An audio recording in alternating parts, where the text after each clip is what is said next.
of resources dealing with the discussions of our day. Marriage and family, finances, how we know that the text of the Bible is actually what was originally written. The AFA Cultural Institute takes all of these topics and puts them in the hands of people to be able to equip them. Start your library of the AFA Cultural Institute, now available for purchase as downloads or DVDs at afastore.net.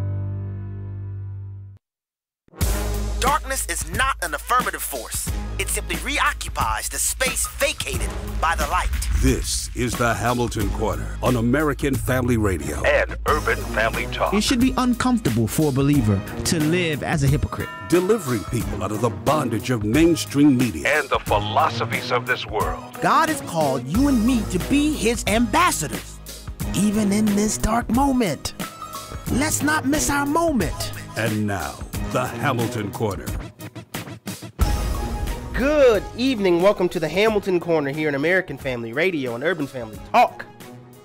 I'm your happy post-resurrection celebration day host, Abraham Hamilton III, here with Mr.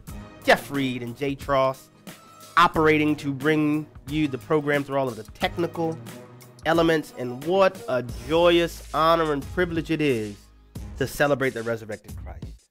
And you know, one of the wonderful privileges we have as Christians is that our celebration of the resurrected Christ doesn't have to be limited to a particular date on a calendar, but that we get to live in light of eternity on a daily and regular basis. You know, I was talking, we were sharing in our fellowship this weekend about Jesus being God and the thing that distinguishes him among the white noise, if you will, of religions is that Jesus is God. And I know on the program, and I guess I'll start by reading this again, because I know I shared this on the Good Friday program about C.S. Lewis's quote from Mere Christianity, published in 1960, about Jesus being treated as a respectable moral teacher. And man, C.S. Lewis in pure C.S. Lewis fashion just cut right to the quick on that. So I'll go there first. This is from C.S. Lewis's Mere Christianity, and it was on the question of whether or not Jesus is God or is he just a moral teacher. And this is what C.S. Lewis said. He said, "I'm trying here to prevent anyone saying the really foolish thing that people often say about him. I'm ready to accept Jesus as a great moral teacher, but I don't accept his claim to be God. That is the one thing we must not say. A man who was merely a man and said the sort of things Jesus said would not be a great moral teacher. He would either be a lunatic on a level with a man who says he is a poached egg, or else he would be the devil of hell. You must make your choice. Either this man was and is the Son of God, or else a madman or something worse. You can shut him up for a fool, you can spit at him and kill him as a demon, or you can fall at his feet and call him Lord and God. But let us not come up with any patronizing nonsense about his being a great human teacher. He has not left that open to us. He did not intend to." And boy, I'm telling you, if C.S. Lewis was alive today, I would say, amen, C.S. He never intended for there to be any room for any of us to debate whether or not he was just a sound moral teacher, as some religions attempt to minimize his impact and import, as some who have been sucked in by this postmodern slew of moral relativism and a rejection of objective morality. No, my friends. There is no room here for a middle ground. I know that's popular, to where in our time we venerate compromise as if it's an inherent moral superior virtue. But let me tell you, compromise is not in and of itself a superior virtue, especially when you're dealing with something as finite and as impacting and as eternity bearing as the truth of salvation. The claims that Jesus made about himself sets him apart from all other fakers. And the evidence that proves him fulfilling what he says shows that you and I have to then make a decision.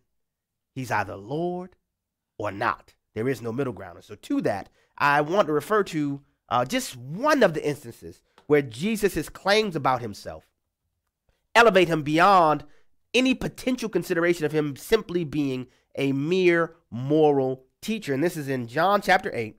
I'll read verses 48 through 58. I'll read them quickly, though. I'll read them quickly because this follows earlier in chapter 8. This is where Jesus demonstrated his covering of the sin of the woman and the man, by the way, who were caught in adultery.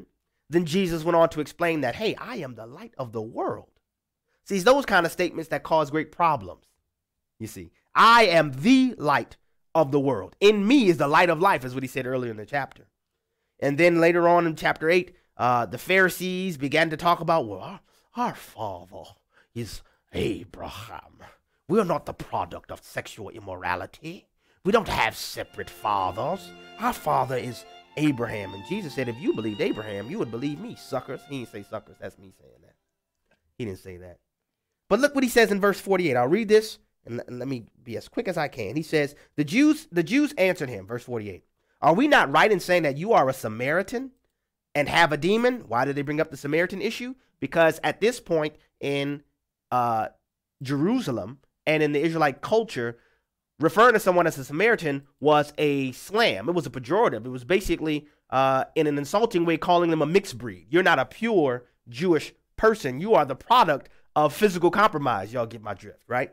So they're saying not only are you not only do you have a demon, but they're saying, aren't you just a Samaritan and you have a demon? Try to hit Jesus with the double whammy, right? Verse 49, Jesus answered, I do not have a demon, but I honor my Father, and you dishonor me. Yet I do not seek my own glory. There is one who seeks it, and he is the judge. Truly I say to you, if anyone keeps my word, he will never see death. Now, I don't know about you. That's not just a platitude for a moral teacher. He's saying, if anyone keeps my word, you will never die. Oh, wait a minute, Jesus. How can you say something like that? Death is a factor of life for all humankind. Jesus is saying, kind of Stephen Lewis voice, don't be offended, Not if you keep my word. Let me keep going. Man, I'm getting too excited. Verse 52, I'll read 50 again. Yet I do not seek my own glory. No, 51. Truly, truly, I say to you, if anyone keeps my word, he will never see death. Verse 52, the Jews said to him, now we know that you have a demon. We know you have a demon, Jesus. Got you now. Got you now. We know you have a demon. Abraham died, as did the prophets. Yet you say, if anyone keeps my word, he will never taste death. And this is where they come in, what they think is the trump card, right? If you play spades, y'all know what I'm talking about. They're going to put the trump card on Jesus. Verse 53, are you greater than our father Abraham, who died, and the prophets who died? Who do you make yourself out to be? In other words, they said, who do you think you are? Who do you make yourself out to be? Jesus answered, verse 54, if I glorify myself, my glory is nothing. It is my Father who glorifies me, of whom you say he is our God. But you have not known him. I know him. If I were to say that I do not know him, I would be a liar like you. But I do know him, and I keep his word. Your father Abraham, he's talking to the Pharisees again, your father Abraham rejoiced that he would see my day. He saw it and was glad. So the Jews said to him, you are not even yet 50 years old. And have you seen Abraham? Oh, I feel my fingernails getting tingly. Verse 58, Jesus said to them, truly, truly, I say to you, before Abraham was, I am. Oh, boy. Before Abraham was, I am. These men, you have to understand the entirety of the conversation. The entirety of the conversation revolves around the Pharisees attempting to assert their superiority to Jesus based on their ability to trace their biological lineage through Abraham. They go so far as to, after having traced that lineage, to attempt to rebuke Jesus by saying, you're nothing but a little half-breed mixed Samaritan, aren't you? And on top of that, you have a demon. earlier conversations, they were indicting Jesus in chapter 8 about witnessing about himself, because the Hebrew scriptures talk about every word being established on the word of two witnesses. Jesus refers to that early on by saying, oh yeah, there are two witnesses. I and the Father, we are one. We both testify to my glory. But then they go on, and Jesus hits them with the trump card. Abraham looked to my coming.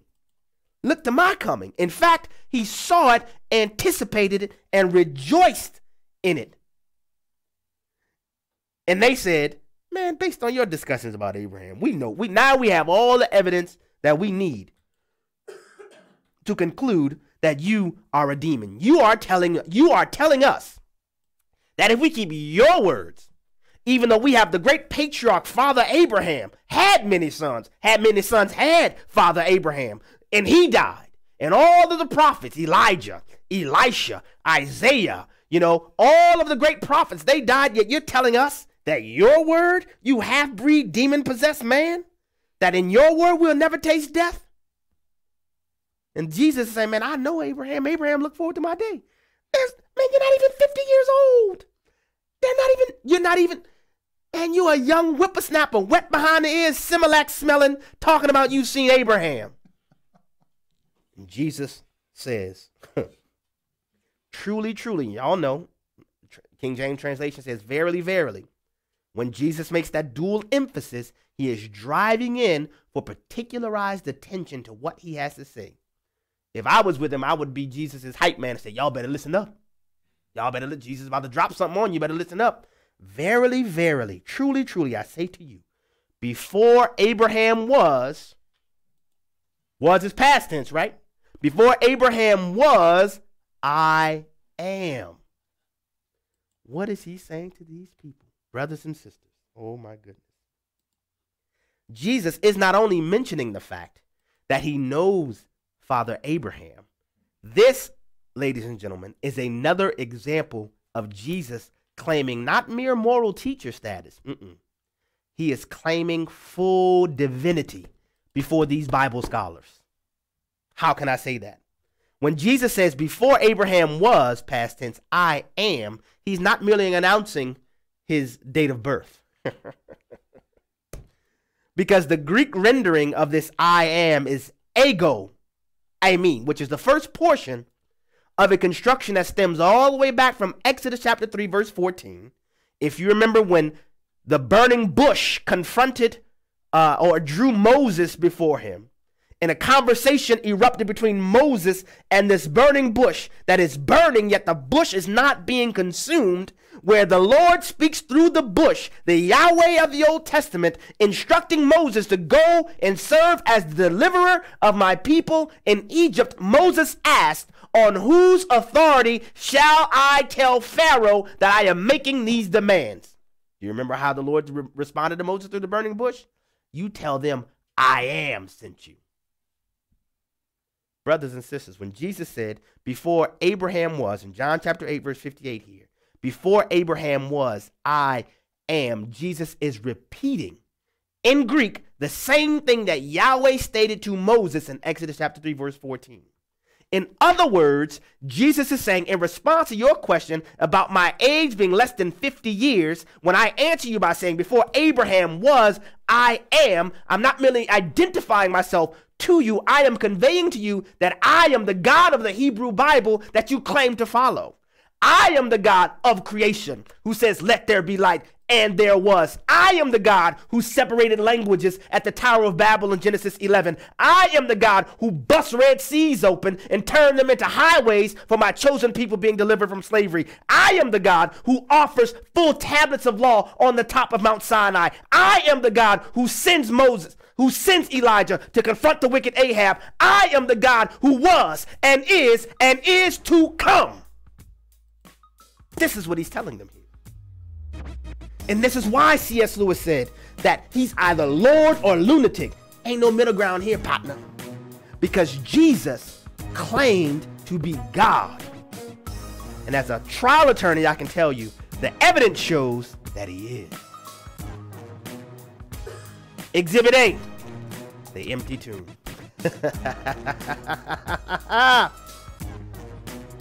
So that means you and I, brothers and sisters, have to make a choice. If Jesus is who he says he is, and the evidence supports that, then you and I must make a decision. Because that means truly eternity hangs in the balance. And if it does, our lives must give evidence of the impact of eternity on us.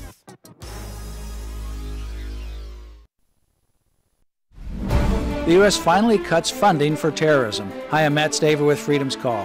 The Taylor Force Act has now become law. That means no money goes to the Palestinian Authority until it ceases and denounces funding for terrorists and their families for acts against Israel and America. The Palestinian Authority spent $358 million last year on payments to terrorists and their families.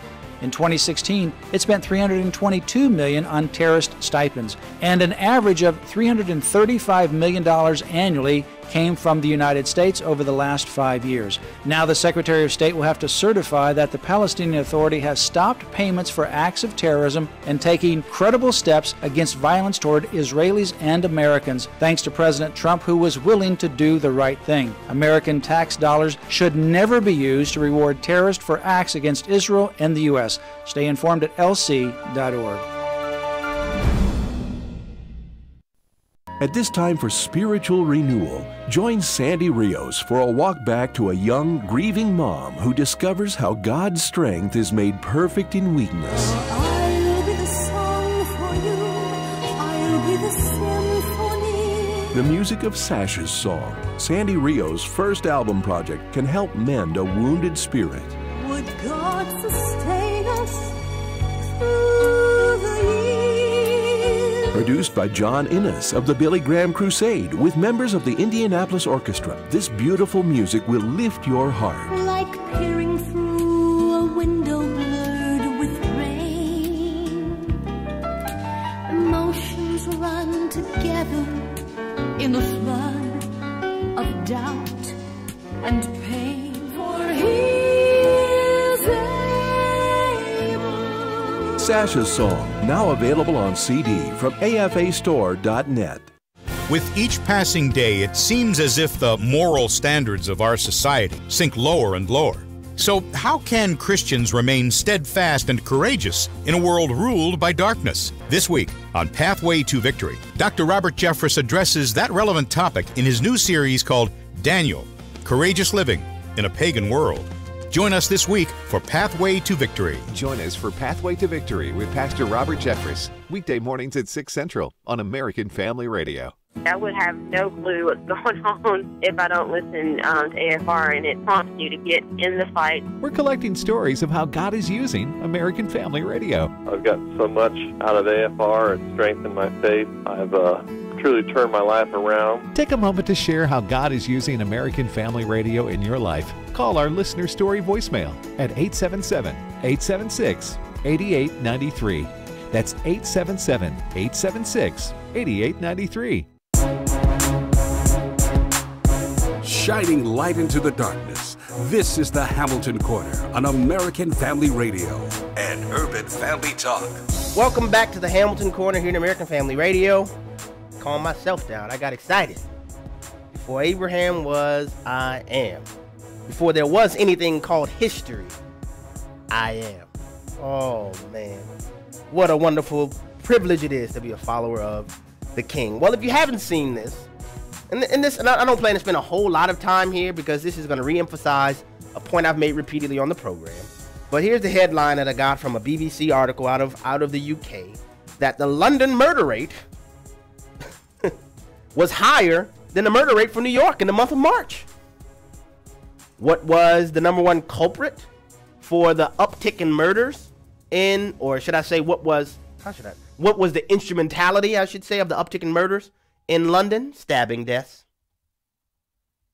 So you mean to tell me, Abraham, in a country where they have pretty aggressive and intense gun control, that it's still caused there to be a higher murder rate than the city of New York, which also has pretty significant gun control laws? Yes.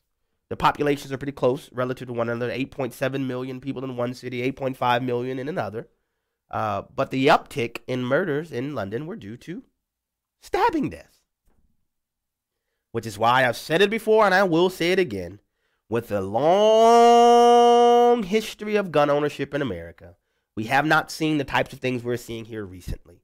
It is a convenient scapegoat to go for the guns for a gun grab because it allows you to sidestep the moral decay that our society is facing. And that's the fundamental reality, folks. And it's just so hilarious to me that the very same people who would say that the government is such an instrument of injustice and we need a more equitable society, these are the same people that said, let's make sure the government are the only ones that have guns. Like, what? How can you march against government overreach and unjustified homicides of innocent, unarmed youth, yet you want the government to be the only people with guns? I mean, it just doesn't make any sense. And it should let you see that there's an agenda afoot. And so I just thought it would be a great opportunity for me to take out this little bitty thing here. It's called the Constitution. And in fact, this little publication includes the Declaration of Independence and the Constitution, including all of its amendments. They're short, they're small. The Second Amendment says, very simply, a well-regulated militia being necessary to the security of a free state, the right of the people to keep and bear arms shall not be infringed. Now, why do I read that? Because this is something that most federal judges today don't do when determining how they will navigate a particular issue. And it says very simply, and I'm going to read the punctuation marks. A well-regulated militia being necessary to the security of a free state, comma, that means there's a separation of thought to proceed prior to proceeding to the next thought. The right of the people to keep and bear arms shall not be infringed. Now, why would you ask that comma would be presented? Because remember, the founders had just fought a multi-year war against a tyrannical government that had a national military that, I don't know, that very well could be related to the word militia. I don't know. And in light of the fact that they could potentially have to fight similar wars in the future, the founders then concluded the right of the people to keep and bear arms shall not be infringed. You could almost read a therefore. Because this is necessary for free people, the right of the people. Now, of course, the founders are pretty smart dudes. If their intention was to keep the right to bear arms in the realm of the government, don't you think they could have followed that comma up by saying the militia shall keep, the government shall keep? No, they intentionally transitioned from discussing a militia in a corporate sense to discuss the people. It kind of seems like it goes right along with that, I don't know, that thing called the preamble. How does it start again, Jeff? We, the government? No. We, the militia? No. We, the us's versus the thems. No, we, the people. There's a consistent train of thought, ladies and gentlemen, that the intention always was for the people to be protected in their inalienable rights to keep and bear arms. So the reality is, looking at London's murder rate exceeding that of New York, it kind of gives you a sense that the instrumentalities are not as important as the people wielding the instrumentalities. I would venture to say they have more asset attacks as well. Oh, yeah, a lot more, a lot more, because they've had more time because of the gun control legacy that they've had. They have more time to develop alternative means to act wickedly. All right. Next up on the docket, well, I'm in court.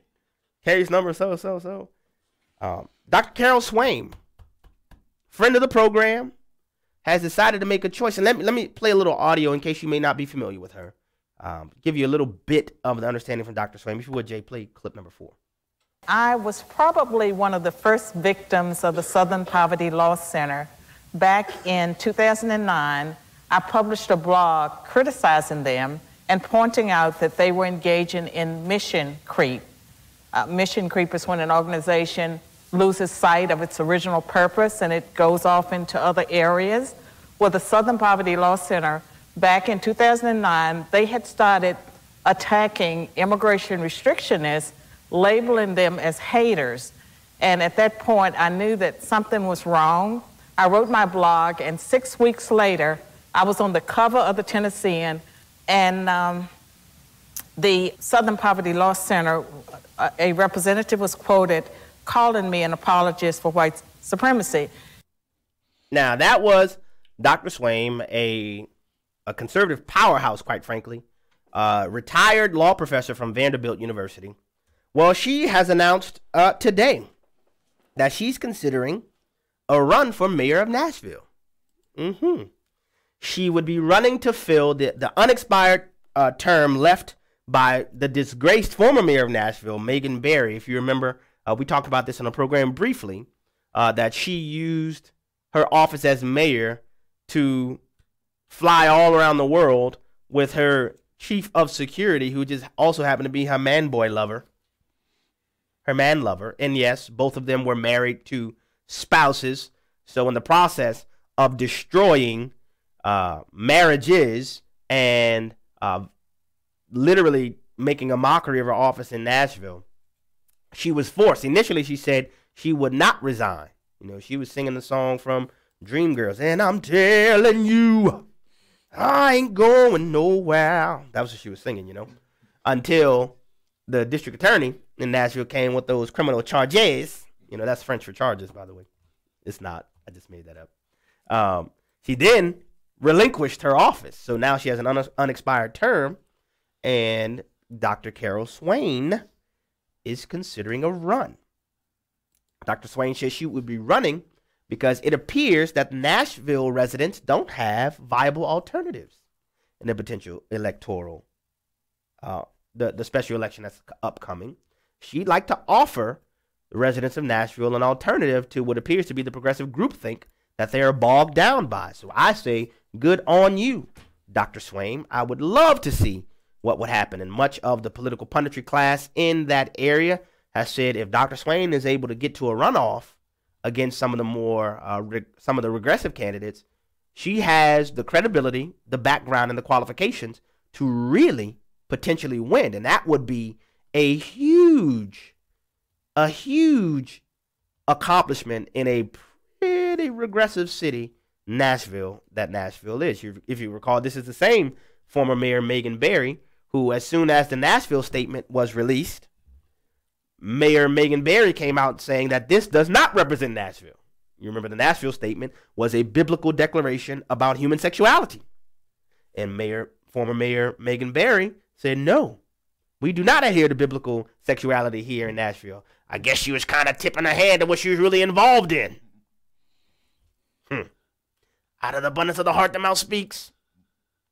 Well, moving right along. Just have a couple things to reorient us to the week. You know what I mean? Well, I don't know if you heard about this, but over the weekend, there's been a little bit of noise around the fact that there are 1,200 migrants that have declared they are coming to the United States of America from Honduras by way of Mexico. It appears so far that the Mexican government is complicit in this effort by this group of migrants who bill themselves, it's stated in Spanish, but it's translated. The translation literally means people without borders. They're saying, we are coming to the U.S. of A. Have a little audio for you from Border Patrol Union leader Brandon Judd discussing this recent phenomenon. If you would play clip number 1. You have got a Mexican government entity that is assisting these individuals to come up to the United States. That's Grupo Beta. These individuals do not have passports or legal documents to be in Mexico, yet you've got a Mexican agency that's helping them get to our border. You've got Sin Fronteras, which is a quote-unquote humanitarian group that's helping them get to the border. They should be prosecuted here in the United States. So there's a lot of things that are going on. But when they come to the United States, when they cross the border illegally, the reason that they openly do it is because they know that the catch and release program continues today. When we catch them, we'll arrest them, we'll take them into custody, we'll take them back to our stations, we'll process them, and we'll set them up for deportation proceedings. But they'll never see those deportation proceedings, because what happens is we'll transfer them over to the custody of the Immigration Customs Enforcement, which is ICE. They'll then process them, and they'll release them with a notice to appear, in which they're supposed to present themselves before an immigration judge about 2 years from now. But they never show up for their deportation proceedings. Never show up for their deportation proceedings. And there's so many places that we could go, you know, like right off the bat. One of the things that is often ignored in the conversations about immigration and illegal immigration, the conflation of legal immigration and illegal immigration, one of the things that is not commonly discussed is the stern immigration policies that the nation of Mexico has. I mean, do you realize they actually do have a wall on their southern border, that they don't permit illegal immigrants in their country? Did you also hear that the Mexican government is complicit in this move only because these Hondurans have expressed their commitment to go all the way to the U.S.? Do you know what would happen to them if they decided, we changed our mind, we kind of like it here in Mexico? Man, these people, Mexican prisons are not like American prisons, okay? These people will be arrested. Some pretty bad things would happen to them most likely, and they will be deported post-haste. Post-haste. But all of that is ignored because in this particular endeavor, the Mexican government has given them carte blanche to pass. Oh, you going to cause trouble for the Trump? For the Trump? Hey, please, come on this way. Come on this way. You want to cause trouble for the Trump? Come this way. And literally, that's happening. Second thing I want to raise, and this is something that I found rather interesting. Did you know that the catch and release program is still in operation under President Trump's administration? Why is that? Why would that still be operating now?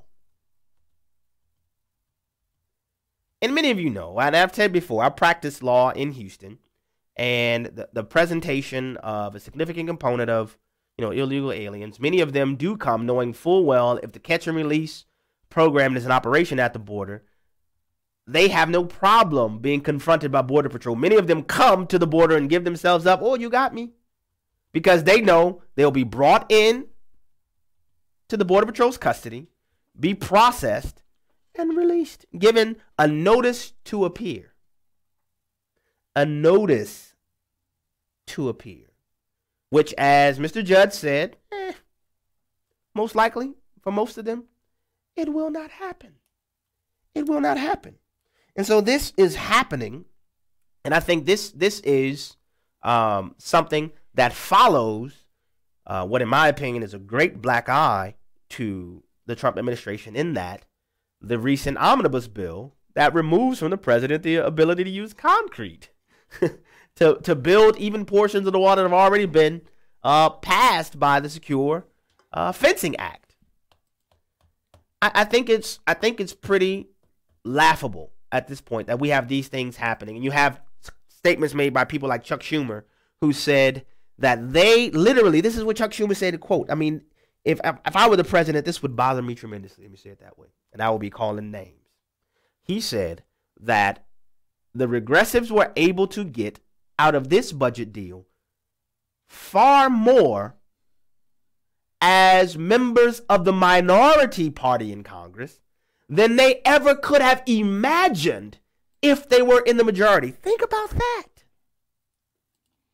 Far more than they ever could have imagined. I think that has contributed to the president's ramping up his tweets about, nuking the filibuster in the Senate and all of those things. And I'm saying, I sure wish you'd have got on that train with us months ago to put pressure on the Senate to make some headway, because right now, as it stands, the regressives realize how to play the game.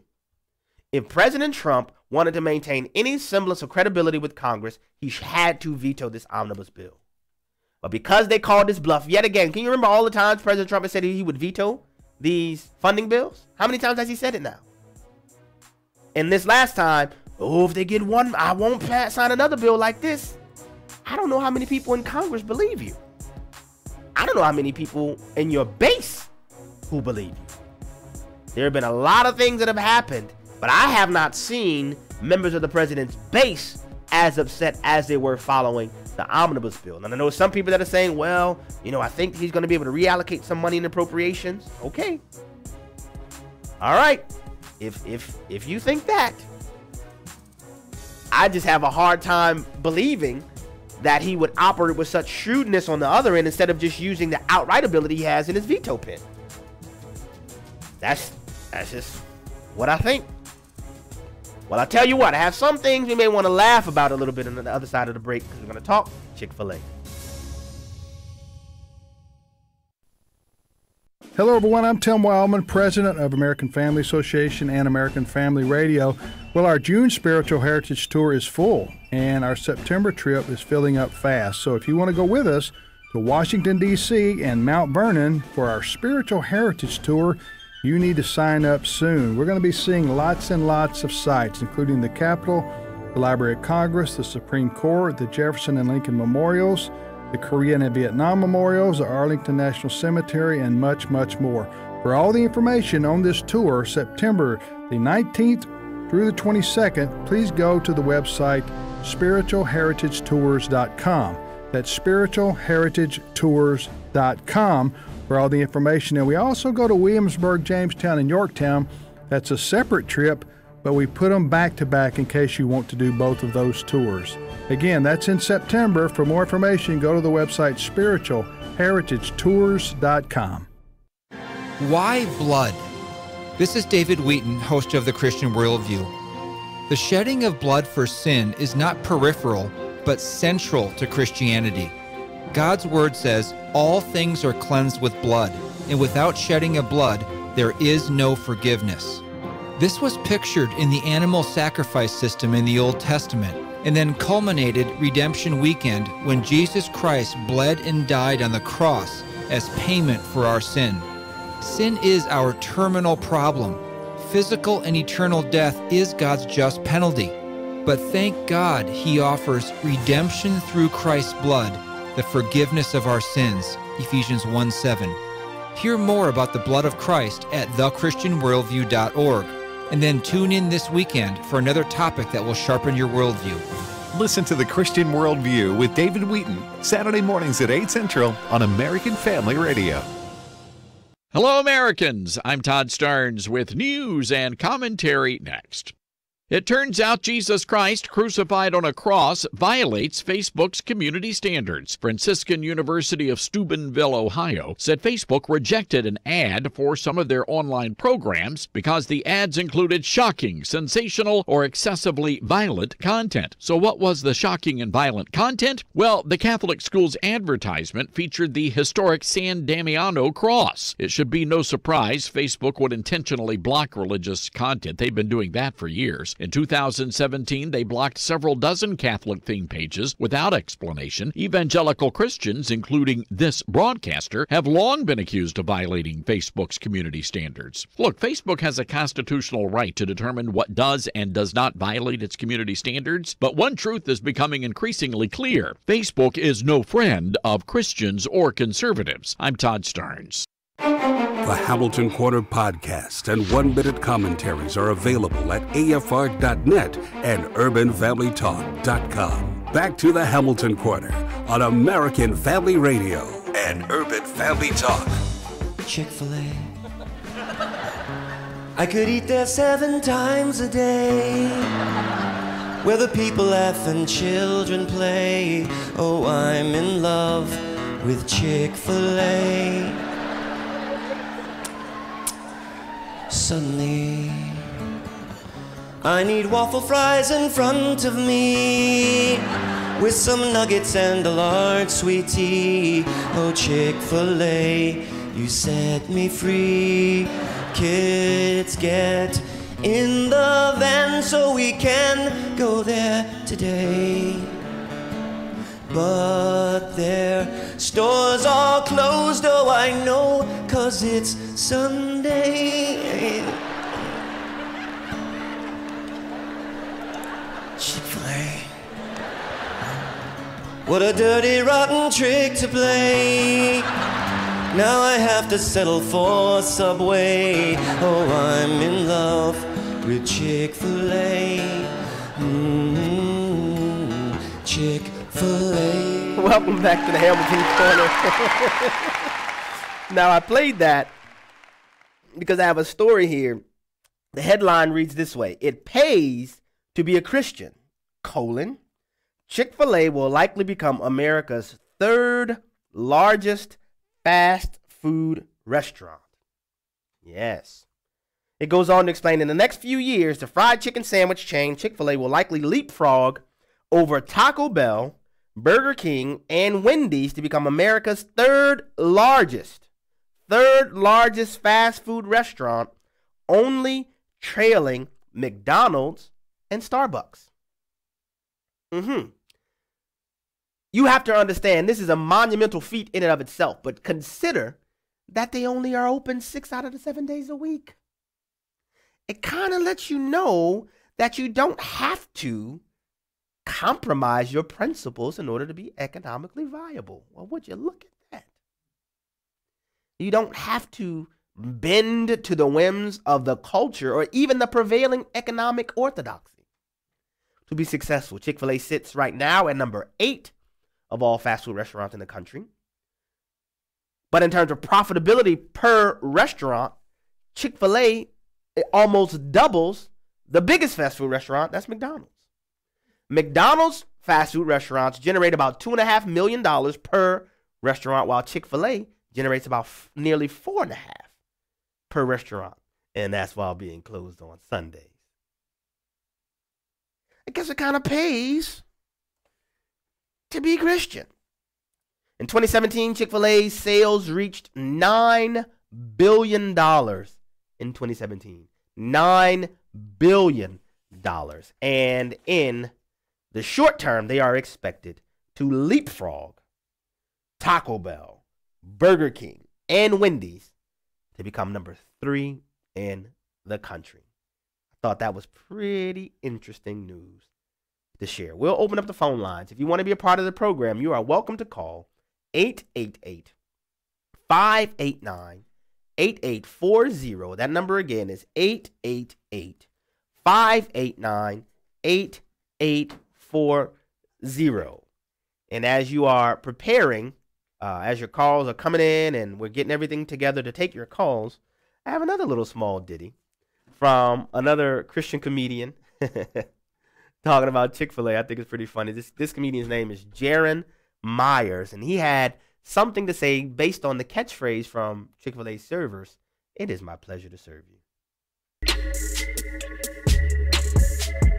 My name is Jaron. How can I help you today? Welcome to heaven. Ooh, yeah, I mean Chick-fil-A. Roll up to your table, smiling like a fool. Sorry if I'm awkward. I was homeschooled. Hey, you don't have to bow your head. Nah. You don't have to pray for your food. Nah. Had a Bible study in the back. We already pray for you. Pre-blessed. It is my pleasure to serve you. Hey. It is my pleasure to serve you. Hey. We're serving the chicken the Lord's way, unless it's a Sunday. My pleasure to serve you. Hey. It is my pleasure to serve you. Hey. It is my pleasure to serve you. Hey. We're serving the chicken the Lord's way, unless it's a Sunday. My pleasure to serve you. Man, this dude said you can turn it down. He said you don't even have to pray for your food. We just had a Bible study in the back. We've already prayed for you. Pre-blessed. Oh, man, that's funny. That is hilarious. And if you've been to Chick-fil-A, you know that that's what the servers say. It is my pleasure to serve you. So I thought that was absolutely hilarious. And so, again, it's amazing. They only serve chicken. They stick to one thing. You don't have this Jack in the Box type menu. Man, I didn't know much about Jack in the Box till I moved to Texas. And I said, man, Jack in the Box, they have everything. Filet mignon. They have, chalupas. They have burgers. They have everything. But Chick-fil-A, they stick to what they do well, and their principles and their values are resonating with the American people, and they are expected within the next few years to become the third largest fast food restaurant in the country. Well, to the phone lines we go. First, we'll go to Mississippi, where Joseph is on the line. Joseph, thank you for calling the Hamilton Corner. Welcome to the program. How are you doing, sir? I am doing excellent. How are you? All righty. Good. The one thing I'm saying is this whole situation, even at the border and all of that, God got his hand on Donald Trump, which is the last 2 verses of chapter 44 and the first 8 verses of chapter 45 of Isaiah. that speaks about Donald Trump, he's going to fix all this because he's got his hand on him. But sometimes it almost makes us anxious and panic because we forget that God's got his hand on him and his country. And he's going to do it as long as we keep praying. Thank you very much for your call, Joseph. I don't know if it's as much of people getting anxious or antsy, but you have the real phenomenon of, electoral campaigns, people voting for the president. They're expecting not the traditional politician. And then, Potomac fever sets in, and there are many people who didn't expect that Potomac fever to sit in with President Donald Trump. So it's not, I don't think it's as much of a personal anxiety as much as it is many people, and I've heard many people say that they even felt betrayed by this omnibus bill. I mean, that's strong language, and that came from people who prior to that point, who hadn't been very vocal and expressing any dissatisfaction whatsoever with President Donald Trump. But thank you very much for your call. We'll go back to the phone lines to Louisiana next, where Kevin is on the line. Kevin, thank you for calling the Hamilton Corner. Welcome to the program. Thank you, Mr. Hamilton, and I just want to tell you I love you. You're great. I'm going to get right to the point and get the other people. You kind of confused me today when you said Jesus was God. I know he's the Son of God. He talks about, like when he was on the cross, he said, Father, why have you forsaken me, when he took on the sins of the world. Then he speaks about how to pray. He says, pray to the Father, our Father who art in heaven, speaking about God, and not praise not me, but praise the Father. So if you would explain what you meant by he's God, I know he's the Son of God, but if you would explain what you meant, I'd appreciate it, because you just kind of confused me. But thank you, sir, and I love you, and you take care. Sure, absolutely, Kevin. Thank you very much for your call. So I would encourage you to read the entire Gospel of John. The entire Gospel of John is filled with Jesus's claims on divinity. Now, and I'll just read it right out of John 1:1. Right out, the first verse in John says, "In the beginning was the Word, and the Word was with God, and the Word was God." If you read that, John, and you read the rest of the Gospel of John, you'll see the reference to the Word being God is a reference to Jesus as being the second person in the Trinity as being God. This is the exact same conversation that Tertullian addressed in the 3rd century. I don't know if you heard that program in describing the Trinity. That's a central doctrine, a central tenet to Christianity, is that Jesus not only was God. I mean, Jesus is not merely the Son of God. He is God in the flesh. Okay, God in the flesh. The representations of him as a son in the Godhead is a conveyance of the one in substance. It is the exact same formulation that Tertullian addressed. It's the exact same formulation that Athanasius addressed at the Nicene Council of Nicaea in 325 AD, and it is a critical component of the Christian doctrine that Jesus is God. So to say this more clearly, or I don't think it'll be more clear than I said before, Jesus is in fact God. Jesus is God. And so, as I stated before, the scripture I referred to in John chapter 8, verses 48 through 58, when Jesus referred to himself as I am, even preceding Abraham, he is making a claim to divinity. So that's exactly what I'm saying. Feel free to call back or to send a message here to provide more extensive biblical examination and study on that fact, because this is a central component that has literally tripped up many people. Many people. It's the source of some of the cult's development with having questions about Jesus's divinity, but the Bible teaches explicitly that Jesus is God. So thank you very much for your call. I appreciate it very much. We'll go back to the phone lines to Virginia next, where Leo is on the line. Leo, thank you for calling the Hamilton Corner. Welcome to the program. Abraham, thank you, buddy, and thank you for what you do. And my wife and I would listen to you every evening on the way home from work. And, brother, it's just encouraging to hear somebody that just get out and put it out the way you do. And I don't know if you've ever considered it, but if you ran for president, I'd be right there with you, brother. Oh, man, but Leo, thank you. My thing is it's a little different than a question, and I've been down this trail with Chick-Fil-A. I love Chick-Fil-A. I love what they stand for. I love what they're doing. But I have an issue with them not putting the words with their Christian music. You go into restaurants and you hear the music, and if you're not a Christian, you don't listen to it all the time, then you don't even know. It sounds like elevator music. And I've approached them with it on emails, and they wanted to know if I wanted to buy a CD or something with that music on it. You know, at least they have this one restaurant called Cookout. They're Christian. At least they are playing it with the words. The secular world does not get the meaning of that song, what it's meant, what it means to these people that wrote it. Yeah.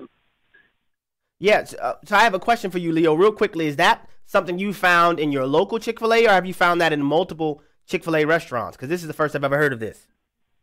Yeah, well, it's mainly, I'm picking them up here in the Virginia area where we live at. Okay. All right, Leo, thank you very much for your call and your comments. I would suggest that you have a conversation with your local manager, because in other places all across the country where the lyrics to the Christian music is pretty loud and pretty clear. You know, the ones that I've been in, the Christian music is pretty clear. But if that's an issue that you found, I would raise that with the manager in the local restaurant where you are.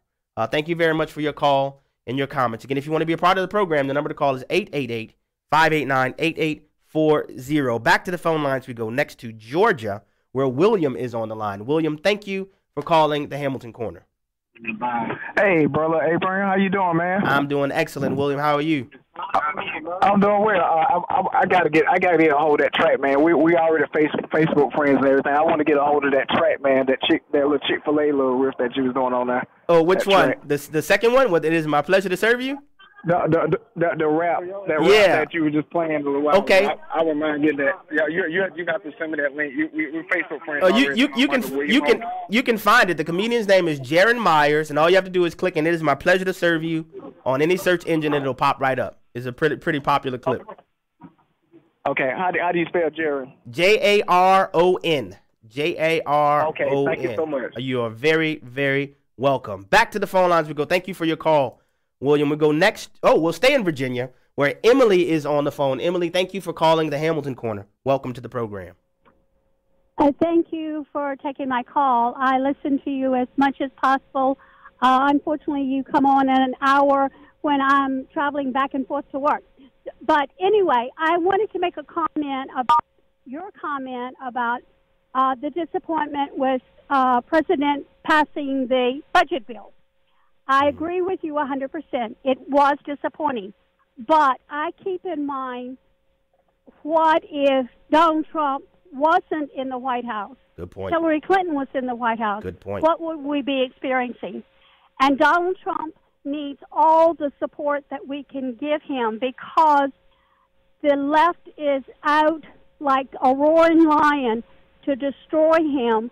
We've already seen it happen in Pennsylvania. And if we're not careful, and if we don't continue to support him and get others to support him, the left is going to take back the House and possibly the Senate, and Donald Trump's agenda will be stopped. Thank you. Thank you very much for your call and your comments. And I resonate with them deeply, Emily. Thank you very much. I think in response to what you said, several things. One, I think holding the president accountable to his agenda is an additional way of supporting him. I don't think calling out erroneous missteps is a removal of support. I actually think it is additional support. It's like constructive criticism. And the reason why I said that, understanding the position that he's in, understanding the Potomac swamp that exists, there are powerful forces that seek to crush the Trump agenda. So I think it's important for his supporters to, yes, support him, but I also think it's important to call him out when it's necessary. Because by doing so, I think that we're able to show him that his supporters are more important than the talking heads in Washington, D.C. And if there is a failure to call him out on missteps, I think it aids in the possibility for regressives to overwhelm him and his agenda, because what will end up happening, it will ultimately result in the depressing of the vote in the 2018 midterms and his potential 2020 re-election campaign. I think it's important for him to remember who his coalition is, and it doesn't include the swamp dwellers. The views and opinions expressed in this broadcast do not necessarily reflect those of the American Family Association or American Family Radio. Faith, family, freedom. American Family Radio. You only want to donate to biblically sound organizations. So as a federal or state employee, why not choose the American Family Association Combined Federal Campaign Designation 12037? Of the organizations on the CFC list, AFA is one of the few standing for you and your family. By choosing 12037, you help make it possible for us to continue. Faith, family, freedom. American Family Radio, a ministry of the American Family Association. This is American Family News. I'm Steve Jordahl. President Trump is jumping to the defense of the Sinclair Broadcast Group, which is under fire following a rapid spread of a video showing anchors at its stations across the country criticizing fake news stories. The president tweeted Monday it was funny to watch fake news networks criticizing Sinclair for being biased. The president singled out CNN and NBC. In Philadelphia, the gay agenda is more important than the needs of youngsters in the foster care system. AFN's Charlie Butts has the story. The City Council of Philadelphia has voted to ban Bethany Children's Services and Catholic Social Services from placing children in foster homes. That's punishment for following their faith by refusing to place them in homes of homosexuals. Diane Gramley of the American Family Association of Pennsylvania tells AFN the action was taken because of the city's Fair Practices Ordinance, which grants protection and special rights to homosexuals. That impacts any company or organization that contracts with the city. Catholic Social Services and Bethany receive an aggregate amount of about $3 million annually from the city. So they're tied to the city with that money. There are over 5,000 vulnerable foster children in Philadelphia in need of a safe and loving home. Sexual orientation is more important than children, and the city of Philadelphia is making it very clear that if you don't comply, if you don't embrace the Fair Practices Ordinance and every aspect of it, then you will be targeted for, in this case, for investigation. And that could result in the loss of contract with the city, which Gramley says is reason enough for faith-based organizations to not contract with the government.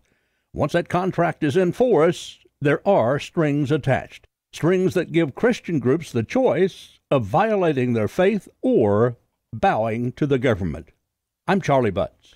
A congresswoman is facing criticism for her alleged handling of sexual harassment allegations in her office, all the while she is trying to be a leader in the Me Too movement, will not seek re-election. Fox's Jared Halpern has more from Washington. Connecticut Democrat Elizabeth Esty says it's in the best interest of her constituents and her family to end her time in Congress. She won't run for re-election this year. Esty was facing calls from fellow Democrats to resign for the way she handled workplace harassment allegations against her chief of staff.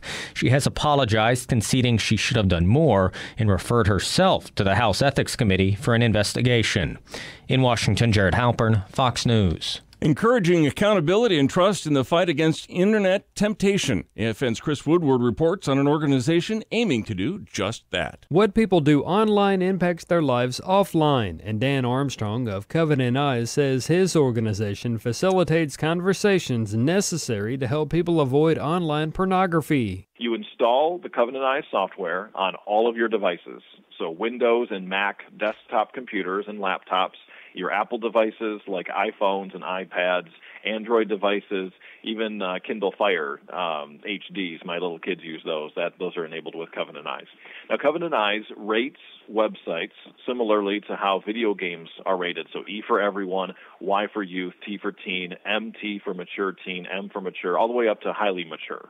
The user sets which level is acceptable. From there, every web page that's accessed higher than the preferred level is recorded on that person's accountability report sent to accountability partners. Could be a spouse, could be a pastor, could be a trusted friend.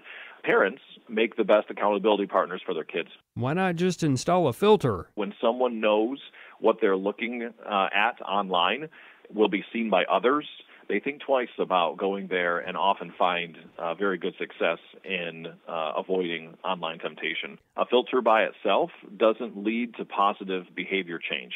It may cause someone to find new ways to look for pornography or other things, but accountability facilitates actual change. I'm Chris Woodward. Find more news and information online at onenewsnow.com. We're also on Facebook.